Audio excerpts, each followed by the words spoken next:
Hey there. Welcome to LSAT Demon Daily. I'm Ben Olson. That's Nathan Fox, together with the founders of LSATdemon.com and our weekly podcast, Thinking LSAT. This is from an anonymous demon student.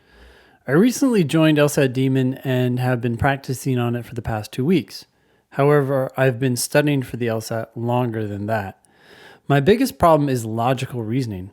I've started to improve on logic games and reading comprehension. I'm scoring in the mid 140s and untimed I've reached 155.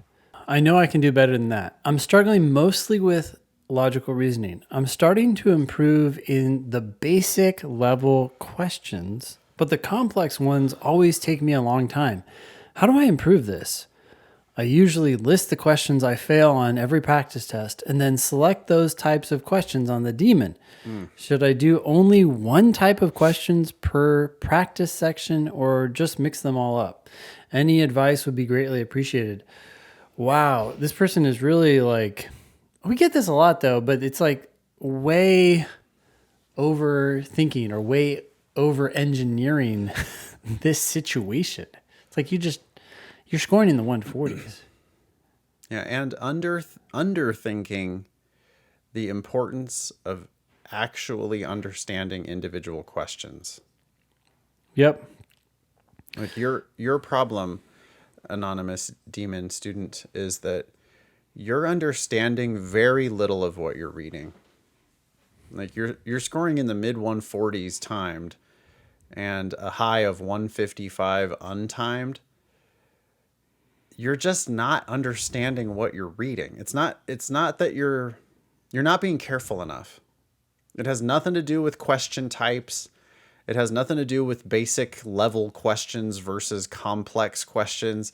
It has to do with you being intellectually lazy. You need to insist that you're going to actually understand what you're reading. Yeah, the path to the top of this mountain, the LSAT mountain, is one step at a time, and each step is an individual question, whether that be in logical reasoning, which is what you struggle with most, but really you're struggling with everything if you're scoring in the mid 140s, or one question in a game, or one question in a reading comp passage.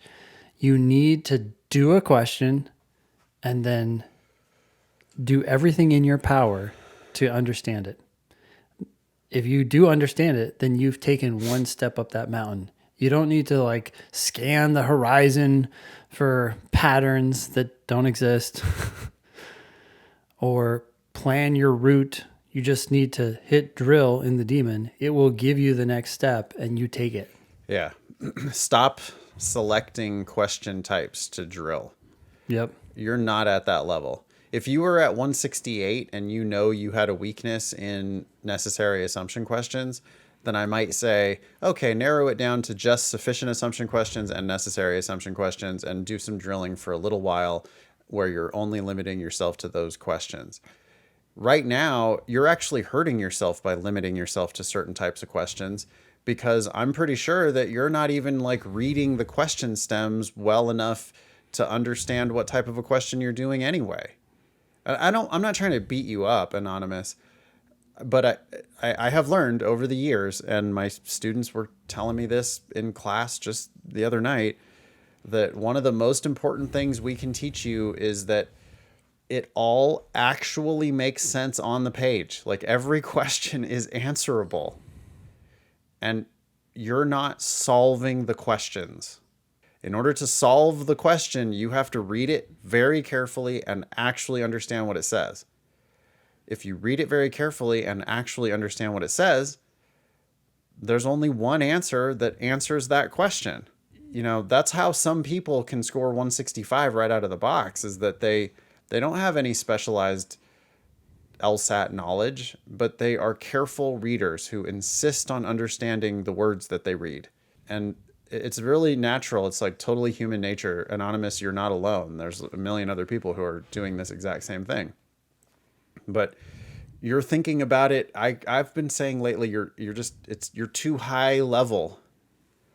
Ben's analogy makes a lot of sense. Like you're looking at the top of the mountaintop when instead you need to be focusing on like this one boulder in front of you that you need to climb.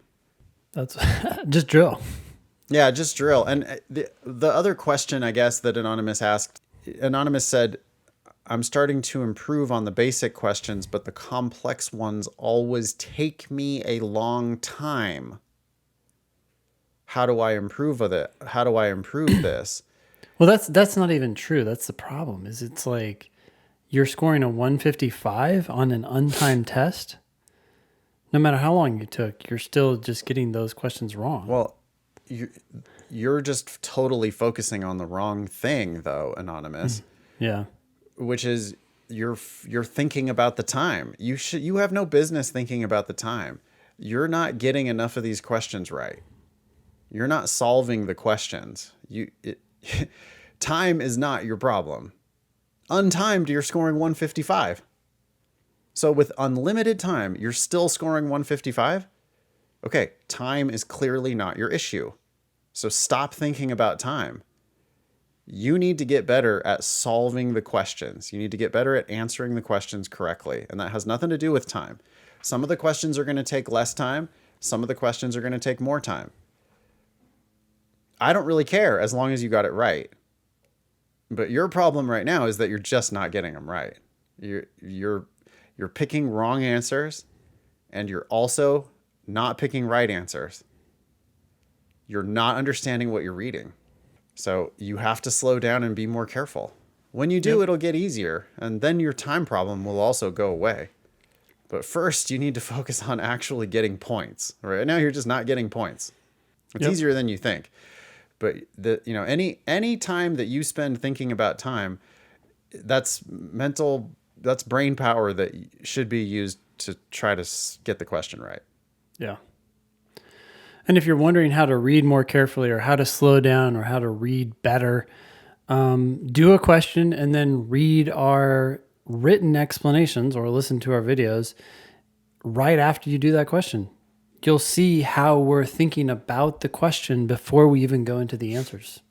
That's what you got to develop. Yeah, half the time you should be predicting the answer before you even look at the answer choices. But that's because you actually read it and you really understood it. And if you do that, if you take the time to I understand that it's dense. I understand that it's convoluted. It's poorly written. It uses big words sometimes. All that's true. But this is lawyer shit, and your job is to parse dense, convoluted, poorly written shit with big words in it. And it's like the step one is really just to be more careful. Like you need to have higher standards. Everybody comes into this with this idea that they have to race the clock and finish the sections, and it's okay to miss some because, I got to keep it moving. I got to get to the end of the section. But that's just not the actual road to higher scores. I mean, when we see people, like we have emails from people today, scores came out yesterday, and we have all these emails from people who went from 140 to 170. Well, you don't go from 140 to 170 by going faster. Yeah.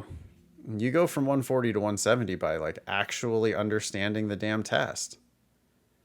And the way you do that is just one question at a time. And the way you do that is one sentence at a time. So it's easier than you think it is, but you're doing it the hard way right now by focusing on time and thinking about the big picture instead of asking like more, I want you to drill in the demon. I want you to use the ask button. The better question you can ask, the more you'll learn. Same thing with coming to classes. If you come to class, do the work. If there's anything you don't understand, please tell us. And then we can help you. And you'll start to see how it all just like actually makes sense. Thanks for emailing in. Email daily@lsatdemon.com if you'd like to ask us a question or share some LSAT or law school admissions news. Thanks for listening.